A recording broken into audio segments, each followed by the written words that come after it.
नट के समान अपने पैरों को टेढ़ा करते हुए टेढ़ी टेढ़ी चाल से चल रहे हैं। कर्णियों कर्णिकार, कानों में कनेर के पुष्प पहने हैं। वैजयंती च माला, वैजयंती की माला भी धारण करके रखे। रंध्राण वेणोरधर सुधया, अधराधर बंसुरी का निनाद करते हुए चल रहे हैं। गोप वृंदे पीछे पीछे गोप ग्वाले उनकी कीर्ति का बखान गा रहे। वृंदारण्य स्वपद रमणम प्राविशदं गीत। सुखदेव जी की आंखें कहा, इधर आओ। कहा कहा तुमने जो ये सुंदर स्वरूप बताया ये किसका है, और बताओ ना आगे। उन्होंने कहा हमें तो नहीं पता, हमें तो ये दो ही रटा के भेजे, ये एक श्लोक ही आता था, हमें तो पूरा का पूरा। तुम आपके पिताजी के पास जाइए, ऐसे ऐसे 17,999 और श्लोक है, एक वो था तो 18,000 हो। अच्छा कहा, फिर सोचा होगा कोई सुंदर, मुझे क्या, फिर तपस्या में वेद व्यास जी से कहा, उनकी आंखें भी खुली, हमें बुलाया भी, पर हमें और मंत्र नहीं आता था तो हम तो वापस आ गए। तो एक और लिख के दिया, कैया सुनाओ। उन्होंने वो जाना, अहो वकीयम स्तन कालकूटम जिंहासयापायदप्यः साध्वीं लेभे गतिदात्रयोचितं ततो अन्यकं वदयालु शरणं व्रजेम। अहो वकीयम, अहो पूतना जैसी राक्षसी अपने स्तनों पर विष लगाकर आई कृष्ण को मारने। आश्चर्य की बात तब हुई, कम्वा दयालु शरणम व्रजेम दात्री उचिता, जो गति मां यशोदा को प्रदान करनी थी वो पूतना को दे दे। कृष्ण के समान ऐसा दयालु नहीं। सुखदेव जी उठकर दौड़ जाकर के अपने पिता के चरणों में प्रणाम कहा, मुझे ये कृष्ण कथा कह सुनाए। पर वेद व्यास जी के मन में उस भागवत के आने से यह बात भी हुई कि मैं उसे ही बतलाऊं जिसने अपने जीवन में काम और क्रोध पर विजय प्राप्त किया। तो सुखदेव को ज्ञान प्राप्त करने के लिए भेजा जनक महाराज के द्वार। जनक महाराज के द्वार पर पहुंचे, उनको संदेश दे दिया कि परीक्षा लेना, बेटे ने काम क्रोध पर विजय प्राप्त किए कि नहीं। जनक महाराज ने कहा, सुखदेव ने जाकर उनके महल के बाहर कहा कि भाई कहिए, सीता वाले पिता जनक नहीं है। उस काल में जितने भी राजन उस वंशज में उत्पन्न हुए उनको सबको जनक या विदेह ही कहा जाता, क्योंकि वो बिना देह के मंथन से उत्पन्न हुए, इसलिए उसके जितने भी पीढ़ियां हुई उन सबको विदेह या जनक कहा जाता। तो अंदर से कह दिया कि जो आए उनको बोल दो बाहर ही। सुखदेव 5 दिन तक उनके महल के बाहर खड़े रहे। शिष्य आया का भगवान उनको बुलाऊं का, जाओ, अगर उनके मुख पर जरा सी भी तुम्हें क्रोध दिखे तो उन्हें वापस भेज दे। शिष्य देख कर आया और जनक महाराज से कहा, महाराज 5 दिन पहले जैसे हंसता खेलता साधारण चेहरा था वैसा ही आज का संत का अपमान कर दिया, बुलाओ अंदर लाए। आसन दिया, बैठाया।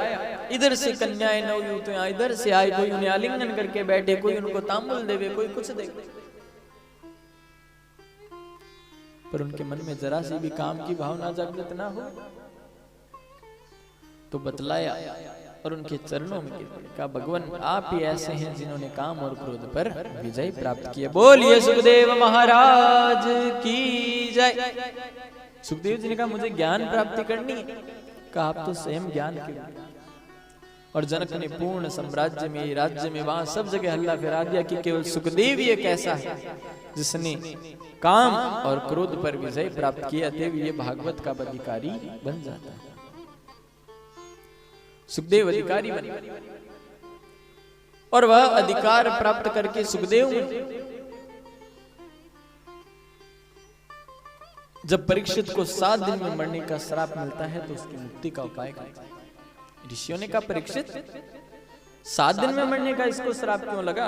आप ये ऐसे मत कीजिए, कथा हमें विस्तार से बतलाइए। तो सूत जी उनको परीक्षित की कथा के बारे में वर्णन करते हुए कहते हैं कि जब महाभारत का युद्ध अपनी अंतिम चरम सीमा पर, सुबह युद्ध होता, सायंकाल को शंख बजता और कोई उसके बाद युद्ध नहीं करता। एकदम अंतिम अवस्था पर आया हुआ था, जब सभी लगभग कौरव मारे जा चुके थे, केवल दुर्योधन का युद्ध भीमसेन से चल रहा था। और भीमसेन की गदा के प्रहार से दुर्योधन की जंगा टूट गई। विलाप कर रहा था, अपनी मौत का एक एक क्षण बड़े करीब से देख। उसका मित्र आया, गुरु का पुत्र, क्योंकि युद्ध और समाप्त होते ही सब अपनी अपनी तंबू में चले जाते, तो दुर्योधन अपने तंबू में पैर को लिए विलाप कर रहा था।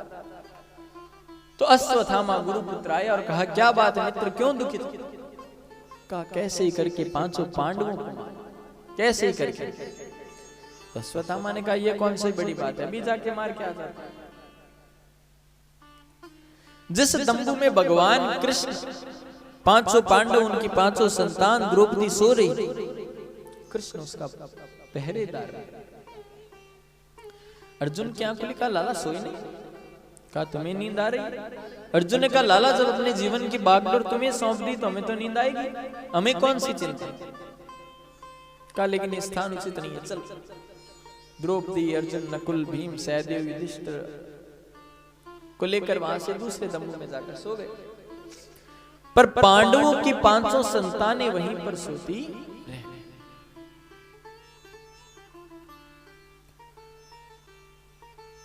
और पीछे से आया अश्वत्थामा, अंधेरा था, दिखा नहीं, हाथ लगाया, कहा, देखा 5 सो रहे हैं, तो 5 सिर काटे और कपड़े में बांध कर लिए।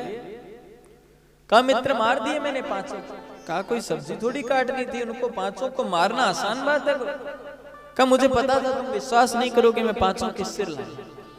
और प्रकाश में जैसे ही 500 के सिर, दुर्योधन ने कहा, पागल, तूने ये क्या कर दिया?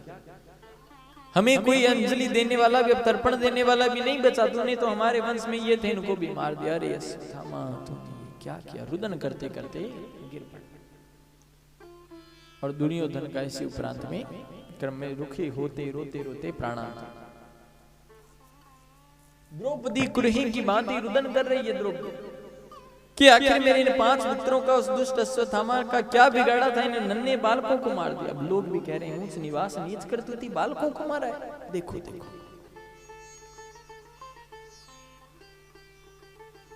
दौड़ा अश्वत्थामा को लेने। अश्वत्थामा ने ब्रह्मास्त्र चलाया, कृष्ण से पूछा अर्जुन ने। कृष्ण ने कहा, विष विष तुम भी चला दो। ब्रह्मास्त्र आपस में टकराए, पर ब्रह्मास्त्र का क्रोध तत्व कभी शांत नहीं, उस स्थान में कायम रह जाता। अश्वत्थामा के बाल पकड़ के लाया अर्जुन, कहा, बताओ इसको कैसी सजा दो? इसने 5 बालकों को मारा, इसे 5 बार मारना चाहिए, पर ये तो संभव नहीं। युधिष्ठिर ने कहा, मैं कैसे मारूं? इसके टुकड़े टुकड़े कर शेर के आगे डाल दूंगा। भीमसेन ने कहा, मंजले भैया सही कहते हैं, ऐसे ही मारो। नकुल सहदेव ने कहा, आप नहीं मारोगे तो हम मार देंगे। कृष्ण चुप कर गए। अर्जुन ने कहा, लाला बोलो। ब्रह्म हवन धर्म हंतव्य आतताहि अंधार। कि अर्जुन, ब्राह्मण कैसा भी उसे मारा नहीं जाता, और बालकों का हत्यारा कोई भी उसे छोड़ा नहीं जाता। इसे मार भी दो, इसे छोड़ भी दो, इसे छोड़ो भी मत और इसे मारो भी मत। कृष्ण, तुम कहते हो इसे मार भी देवे और छोड़ भी देवे, छोड़े भी नहीं और मारे भी नहीं, ये कैसे हो सकता?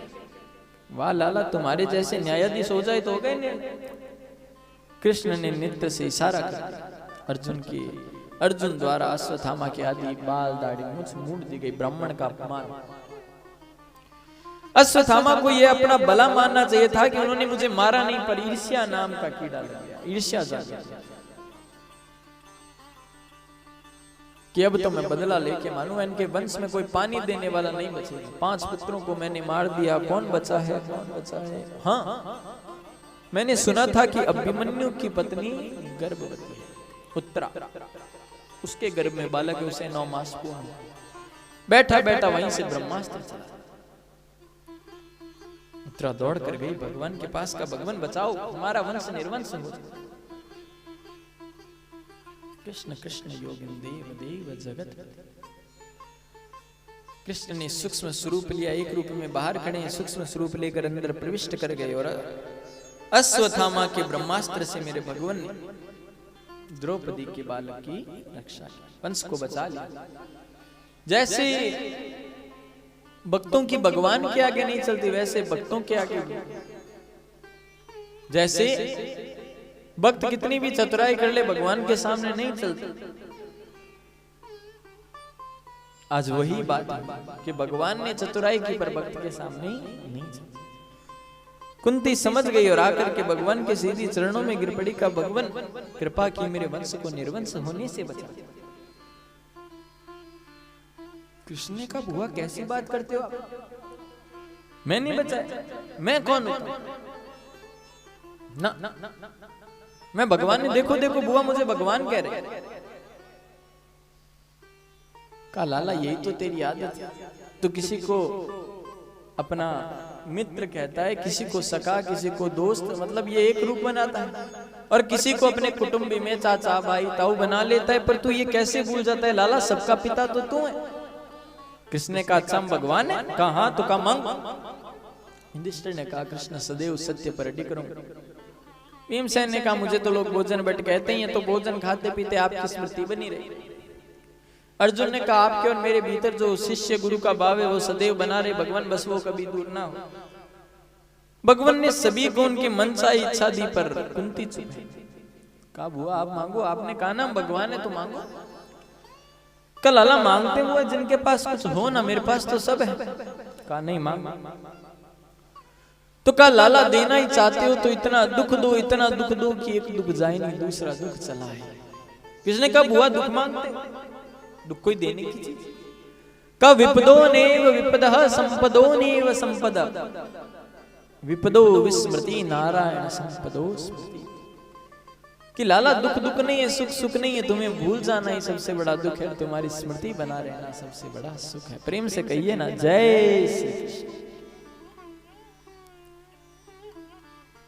सुख के माथे सिल पड़े जो हरि हृदय से जाए, बलिहारी व दुख की जो पल पल हरि नाम जपे। कृष्ण में उस सुख को लेकर क्या करूं जिसके आते ही तुम जीवन से चले जाओ। मुझे तो वो दुख प्यारा है जिसके आते ही तुम भी जीवन में चले आते हो, तुम्हारी याद चले। कृष्ण ने दुख नहीं दिया, क्योंकि कृष्ण ने कहा कि इनका चरित्र एक रूप में मैं देखूं। कुंती प्रथा, दूसरे घर में किसी घर में जन्म लिया, दूसरे घर में पालन हुआ,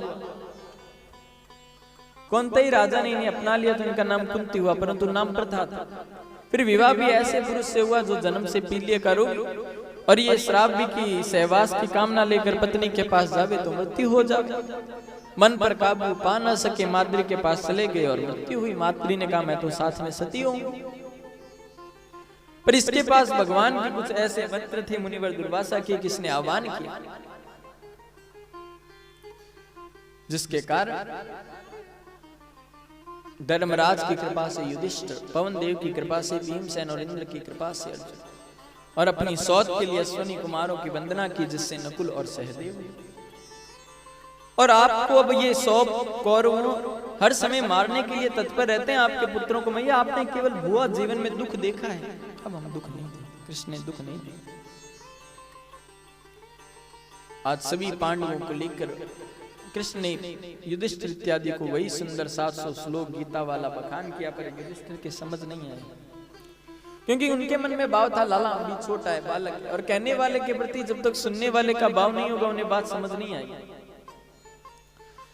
तो कृष्ण ने भीष्म पितामह के पास लेकर गए। पितामह ने देखते कृष्ण को अपने ओझल नेत्रों से हाथों से प्रणाम किया है। कहा बाबा भी एक सत्र सम्राट के राजा बन गए, इनको उपदेश कीजिए। कहा लाला बड़ी प्यारी आदा है तुम्हारी, उपदेश तुम्हें करना चाहिए और क्या है मेरे, तुमने कहा है तो जरूर करो। पहली बात, जीवन में अपने कमाए हुए का 10% भाग दान देना। शरण में शत्रु आए माफ कर दे, और कभी भी अपने सामने पाप कर्म मत देखो। द्रौपदी हंस पड़ी,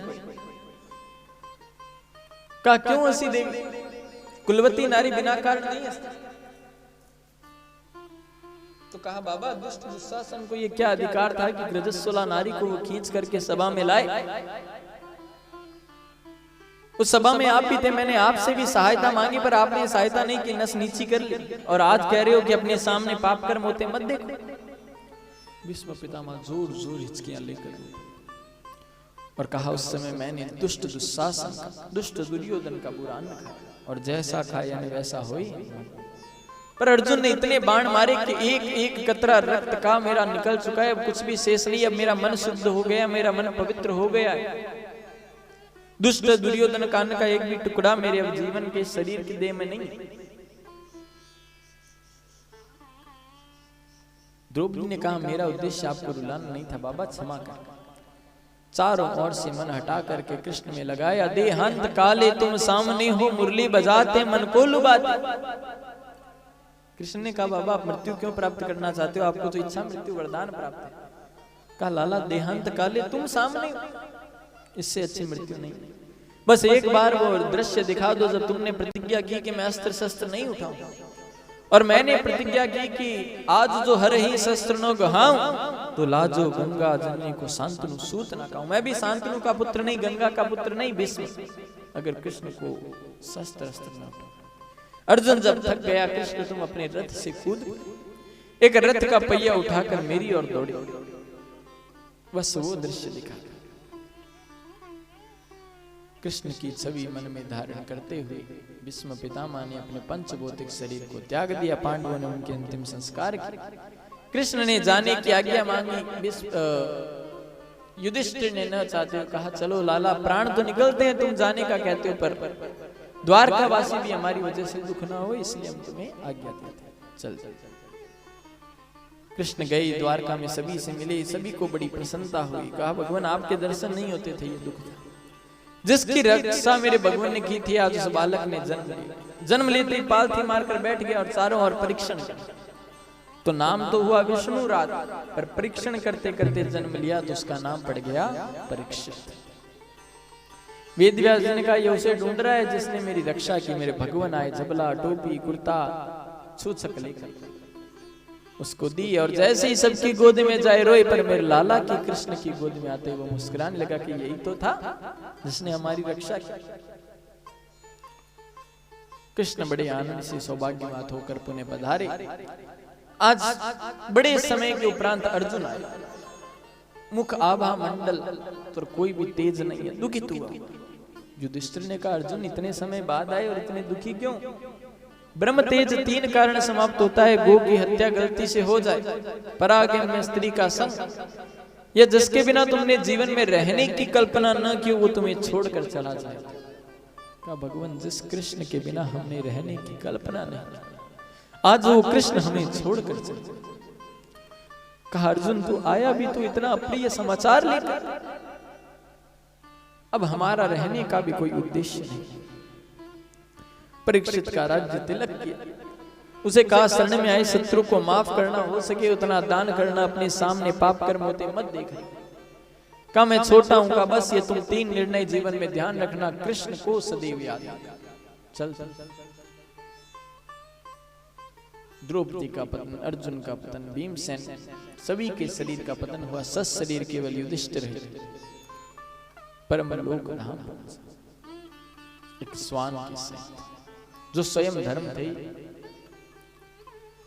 भगवान के लिए सब कुछ त्याग दिया। आज वह बालक बड़ा हुआ तो वही संगति रही, तो वही दान की आदत, प्रवृत्ति की आदत। परीक्षित अच्छे से राज्य करता, संतों की कई बार सेवा करता। आज अपनी राज व्यवस्था में नीचे संभालने गया तो एक मुकुट पसंद आ गया, उसे धारण कर लिया, जो जरासंध का था। चोर कपट छीना चपटी लड़ाई में लाया गया था। पहन कर निकला आखेट को, सेना पीछे रह गई। एक पेड़ के नीचे खड़ा तो सामने देखा कि गाय खड़ी और एक बैल खड़ा। बैल के केवल एक पैर है, गाय रो रही है। बैल पूछ रहा है तुम रो क्यों रही हो? ये परीक्षित एक पेड़ के पीछे से बैल कह रहा है तुम तो साक्षात पृथ्वी देवी हो, क्यों रो रही हो?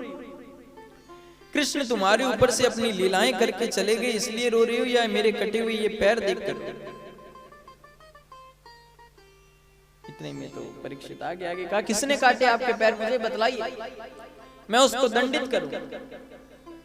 तो बैल बोला मैं धर्म का स्वयं स्वरूप हूं, मेरे 4 पैर तक सत्य दया दान पवित्रता, दया दान पवित्र 3 युग आते आते गए। कलयुग आने वाला ये अंतिम केवल सत्य बचा है। हे महाराज कर्म प्रधान विश्व रचि राखा, जो जस करई सो तस फल चाखा। मेरे कर्म ही ऐसे होंगे जिस कारण मुझे फल मिले, या फिर को न काउ सुख दुख करि दाता, निज कृत कर्म भोग सब भ्राता, मेरे ही ऐसे कुछ कर्म रहे होंगे जिस कारण मुझे ये सजा मिली, या मैं इसे दुख न मानूं तो ये दुख नहीं। परीक्षित ने कहा ठीक है, पर अब तुम्हें कोई दंडित दुखी करे मुझे कहना। परीक्षित तत्पर हुए निकलने को, इतने में काला पुरुष बड़ी बड़ी मूंछों वाला हाथ में डंडा लिया है और वो जो अंतिम पैर बचा था धर्म का उसको भी तोड़ने को आता, काटने। परीक्षित ने कहा रुक जाओ, कौन हो तुम? हम यहाँ के राजा परीक्षित है, तुम रुक जाओ, इनके पैर क्यों काट रहे हो? इतने में वो आकर के पैरों में गिर पड़ा, समझ गया कि मेरी तो नहीं चली, और परीक्षित के चरणों पैरों को स्पर्श कर दिया। तो कहा मुझे कोई ऐसा स्थान दे दो जहां मैं इसे छोड़कर चला दूं। तो कहा द्वितम स्थानम का, जहां शराब मदिरा का पान होगा वहां तुम रहोगे, जहां पर जुआ खेला जाएगा वहां तुम्हारा निवास होगा, जहां परागी में स्त्री का संग होगा वहां तुम्हारा निवास होगा, जहां हिंसा होगी वहां तुम्हारा निवास होगा। द्वितम कीड़ा। तो कहा परीक्षित तो ये कोई भी काम नहीं करते। तो कहा अच्छा स्थान तो दो। तो कहा सोने में तुम्हारा वास हो।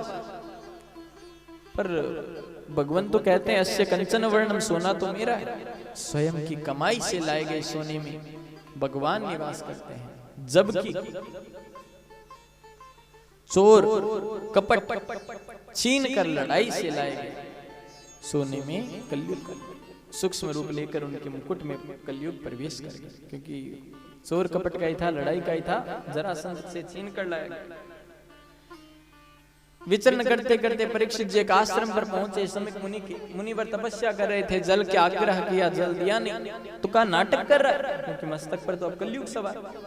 तो वहीं पर मिलते एक सांप को अपने तीर से उठाकर गले में डाल दिया कि अब समझ आएगी मैं राजा आया हूं, मुझे जल नहीं दिया। लौट मुनि श्रृंगी आए, उनके पुत्र पिता के गले में जब सर्प मरा हुआ देखा, पास के बच्चों से पूछा तो उन्होंने बता दिया कि परीक्षित आए, जल का मांगा, पिताजी तपस्या में थी तो जल दिया नहीं पिताजी ने आपके उनको, पिताजी तो तपस्या में थे तो इन्होंने ध्यान दिया नहीं।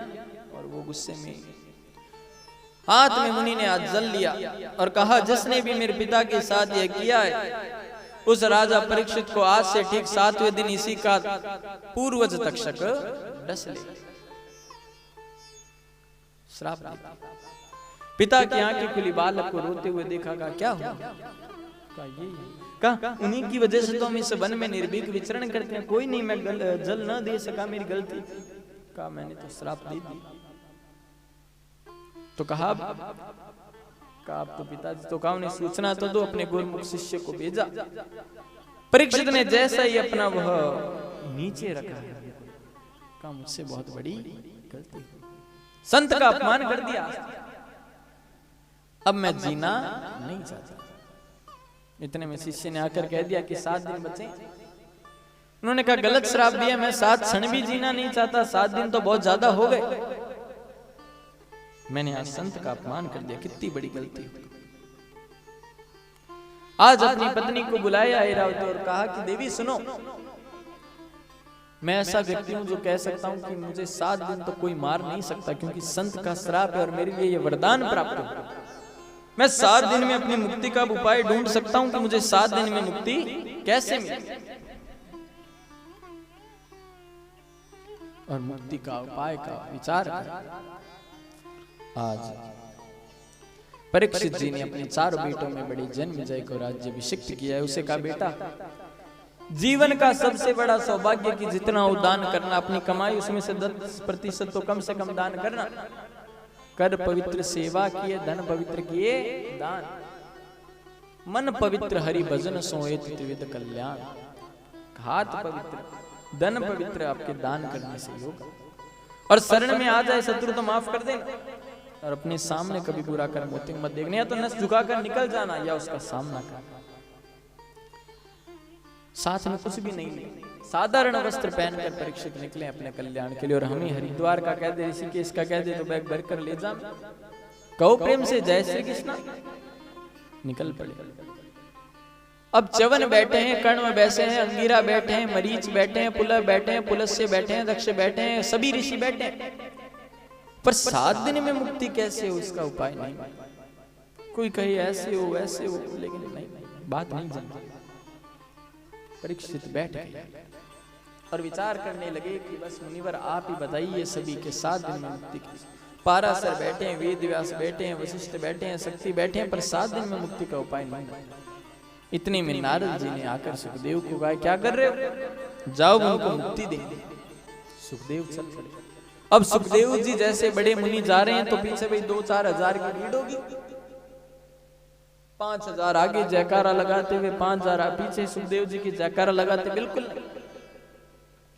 जल के किनारे चलते जा रहे हैं तो बालक बालक पीछे छोटे छोटे घूम रहे और बोल रहे, नंगा बाबा आ गया, नंगा बाबा आ गया। केले के पत्ते की जिन्होंने लंगोटी धारण कर रखी, ऐसे महामुनि सुखदेव वहां पर। और परीक्षित को कहा, तुम्हारा कल्याण हो गया, बोलिए सुखदेव जी महाराज की जय। परीक्षित ने कहा, भगवान बस इतना बता दो। परीक्षित ने सुखदेव जी की पूजा अर्चना वंदना की, उनको आसन दिया है। फिर कहा, बस एक ही प्रश्न,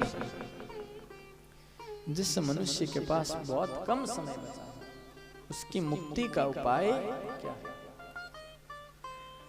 कम से कम समय जिस व्यक्ति के जीवन में हो, जो मरणासन हो, उसको मुक्ति कैसे मिले? आप तो हमें बस इतना बता दो और हमें कुछ नहीं। सुखदेव जी ने कहा है कि तुमने जो प्रश्न पूछा वो तुम्हारे हित के लिए नहीं, तुमने समस्त सृष्टि चराचर जगत के कल्याण के लिए प्रश्न पूछा है, अतएव मैं तुम्हें इसका उत्तर जरूर। सुखदेव और परीक्षित के मिलन भागवत के प्रथम स्कंद को विश्राम देते हैं, द्वितीय स्कंद में प्रवेश करते हैं। कब परीक्षित सतयुग में आयु होती थी व्यक्ति की 1 लाख, त्रेता 10,000, द्वापर 1,000, कलयुग 100। 10,000 वर्ष समय में व्यक्ति अपने पूर्णतः प्रयास सद्वन भक्ति सद्मार्ग अच्छे कामों में लगाता था। सुमिरन करते करते धीरे धीरे प्रवृत्ति धीरे हुई, कम हुई तो उम्र हो गई 10,000, और कम हुई तो 1,000 हो गई, और अब तो 100 बची। पर उस 100 में भी वो अपनी मुक्ति का उपाय नहीं कर पाता, आधे समय तो सोने में गुजार देता है वो। धन्यवाद साधना चैनल और ईश्वर चैनल को मैं देना चाहूंगा, जो कि मुझे आज इनके सामने बोलने का मुझे एक जनता के सामने मेरे शब्द रखने का जो इन्होंने मुझे एक मौका दिया, सर्वप्रथम मैं इनको धन्यवाद देना चाहता हूं। और मैंने मेरी डिग्री संपूर्ण शिक्षा जो है मैंने विदेश में ग्रहण की है। अभी मैं इस हॉस्पिटल में कार्यरत हूँ, एक MBBS हूँ और जनरल मेडिसिन के विभाग को भी संभाल रहा हूँ, और मेरा भी PBM में भी शुरू कर रहा हूँ मैं देखने के लिए। अभी 10 तारीख के बाद में वहां पे भी स्टार्ट हो चुका हूँ, देखना मैंने शुरू कर दिया है। और अपना जो हॉस्पिटल है, अपने 2016 में 16 जनवरी को इसको शुरुआत किया था। उस टाइम अपने इसकी नींव रखी थी, ठीक है। मेरे पिताजी डॉक्टर ललित जी सिंगारिया ने इसकी नींव रखी थी। और आज हम इधर इस नई बिल्डिंग में 2021 जनवरी 16 तारीख को अपने यहाँ पे नई बिल्डिंग में नवनिर्मित स्थान था, वहां पे अपने शिफ्ट हो गए। और हमारा एक ही उद्देश्य है कि भाई नर सेवा नारायण सेवा को हम मानकर आगे कार्य कर रहे हैं, यही हमारा एक संपूर्ण लक्ष्य है। हम चाहते हैं कि भाई जनता जिस जनता तक इलाज नहीं पहुंच पाता है, हम वहां तक उनको पहुंचकर हमारे जो माध्यम से हमें जो ज्ञान है, जो भी हमारे अंदर जो एक भगवान ने हमें कुछ किसी लायक बनाया, तो हम वहां पर उनको पहुंचकर हमारी सेवा दी जाए। यही हमारा लक्ष्य है कि भाई एक अंतिम पंक्ति में खड़ा हुआ इंसान तक भी हमारी सेवा पहुंच पाए, ये हमारा एक बहुत ही लक्ष्य है। और एक बात बता दूं कि भाई अपने इस हॉस्पिटल में हम किसी भी प्रकार की अगर कोई फीस पर्ची की फीस नहीं देता है डॉक्टर को दिखाने की, तो वो आदमी इस चीज के लिए बाधित नहीं है कि उसको फीस देनी पड़ेगी। या आप सब जगह घूम लोगे, सब फीस के बिना देखते नहीं है ना। कहीं भी जाओगे प्राइवेट सेक्टर में तो फीस तो देनी पड़ेगी, लेकिन एक अपने हॉस्पिटल में अपने कोई फीस के लिए किसी के लिए बाधित नहीं किया जाता है। अगर आप आदमी आता है दिखाने तो वो फीस नहीं देता है तो उसको बाधित नहीं, हम उसका इलाज करते हैं। और हम जांचों के अंदर भी एक भारी छूट देते हैं, मेडिसिन के अंदर भी छूट है, भर्ती होता है उसके अंदर भी छूट है। बाहर आप पता करोगे, बाहर जाकर जो कैंसर के बड़े बड़े ऑपरेशन होते हैं, वो ऑपरेशन आप पता करोगे 1.5 लाख में होते हैं, 1 लाख में होते हैं। मेरा मानना है कि जो कैंसर का रोगी होता है, जो पीड़ित होता है ना कैंसर रोग से, तो वो उस खर्चे को वहन नहीं कर पाता है, क्योंकि आगे वो उस रोग से मारा जाता है, उसको मौत तो उस रोग से हो जाती है वैसे ही, तो खर्चा मेरे हिसाब से इतना नहीं उठा पाता है। तो अपने क्या है कि भाई उसको ऑपरेशन अपने बाहर की रेटों से बहुत ही अच्छे तरीके से अपने ऑपरेशन करते हैं, वैसा का वैसा ऑपरेशन अपने करते हैं और बहुत ही सस्ती दरों पर अपने इलाज करते हैं। और जो एक कीमो लगाने का जो इलाज है, बाहर जो कीमो लगाते हैं, अपने उस अस्पताल में कीमो सबसे सस्ती कीमो अपने अस्पताल में लगती है।